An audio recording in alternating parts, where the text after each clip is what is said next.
Thank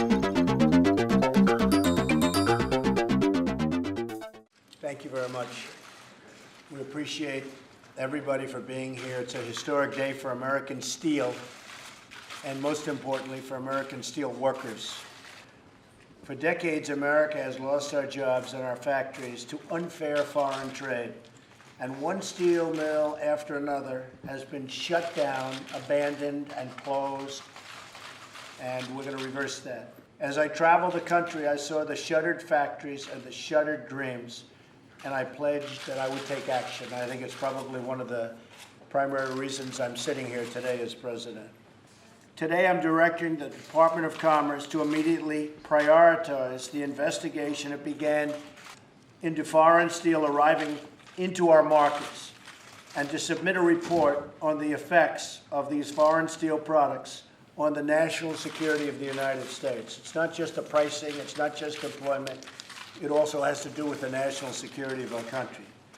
Maintaining the production of American steel is extremely important to our national security and our defense industrial base. Steel is critical to both our economy and our military. This is not an area where we can afford to become dependent on foreign countries. This investigation will look at how steel imports are impacting the United States national security, taking into account foreign practices such as steel dumping. Dumping is a tremendous problem in this country.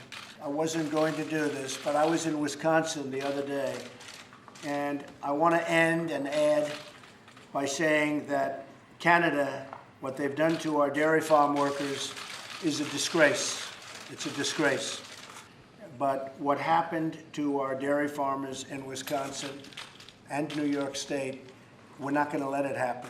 We can't let Canada or anybody else take advantage and do what they did to our workers and to our farmers. Perhaps I could ask the head of United States Steel to say a few words. My honor, Mr. President, Mr. Secretary, I think the signing of this executive order clearly demonstrates your understanding of the fundamental importance that our industry has, not just to the national economy, but to our national defense.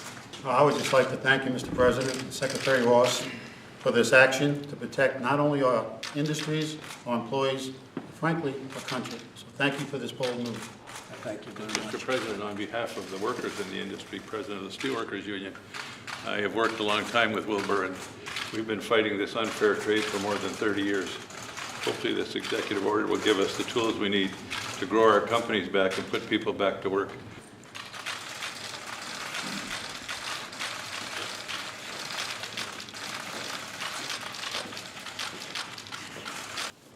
President, how will this affect your dealings with China on North Korea?